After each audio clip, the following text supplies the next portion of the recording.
So you're getting that annoying paper jam error on your Canon PIXMA printer, but there's actually no paper stuck inside. Your printer's basically confused and think there's a jam when there isn't one. Don't worry, this is actually fixable, and you don't need to take your printer apart or anything crazy like that. In this video, I'm going to show you 3 simple methods that'll clear that false paper jam error and get your Canon PIXMA printing again. Or if you need extra help, you can call the numbers displayed on the screen for one-on-one assistance. Otherwise, let's get started. Before we start this step, we request you to join our YouTube channel and support us. You can be a part of our growing family where millions come together to learn, solve problems, and stay up to date. Method 1. Cancel all documents for your printer. First, head down to your search bar at the bottom of the screen and type in printers and scanners. Click when it shows up. You'll see a list of all printers pop up. Just find your Canon PIXMA printer in that list and give it a click to select it. Now, click on Open Queue to bring up a new window with all print jobs. At the top of the window, click on the Printer tab. You'll see a menu appear with some options.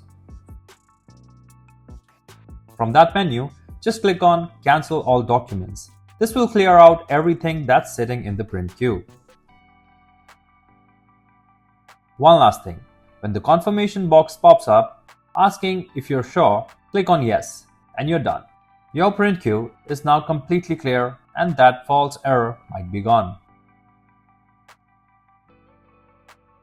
Alright, if things aren't working, don't give up yet. Let's try restarting the Print Spooler service and see if that fixes it for you. And hey, drop your printer model down in the comments. We'd love to make videos for your specific printer in the future. Method 2. Restart the Print Spooler.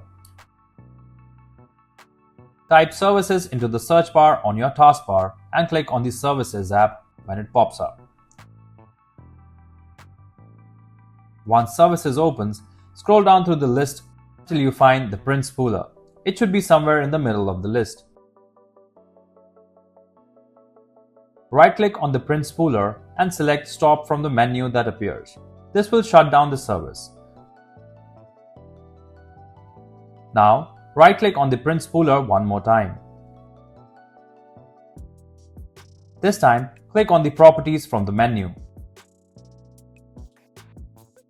On the Properties page, make sure Automatic is selected for the startup type. If it's not already selected, just open the drop-down menu and choose Automatic.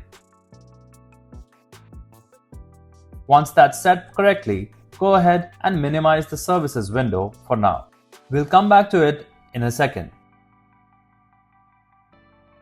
Next, press the Windows key plus E at the same time to open File Explorer.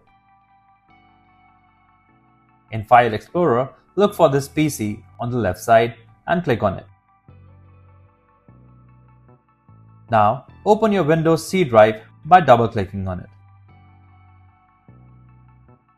On the next page, find the Windows folder and open it. Scroll down until you see System32 and click on it to open it. Now, look for the Spool folder and open it. You're getting close. Then, click on the Printers folder. When a confirmation prompt pops up asking for permission, click Continue. Now, delete all files inside the Printers folder. Just select them all and delete them. These are the stuck print jobs we need to get rid of. Finally, head back to the Services window and restart the Print Spooler service. Right-click on it and hit Start, and you're done. Alright, so if those first 2 methods didn't work, let's use Windows built-in Printer Troubleshooter. This thing is pretty good at finding and fixing printer problems. Method 3. Run the troubleshooter for your printer. For the first step, click on the Start button and open up Settings. When Settings open, look over on the left side and click on System. Now, Scroll down a little until you see Troubleshoot and click on it. On the next page, click on the Troubleshooter. Find Printer in the list and click on Run button next to it. That's it. Windows will now scan for any printer problems automatically. Just follow whatever instructions pop up on the screen and let it do its thing to fix the issue. If you like our content, give us a like, and if you want to learn more, subscribe to our channel. You can also visit Printer Tales or call us on the following contact numbers. If you think we haven't covered your printer yet, you can let us know in the comments section.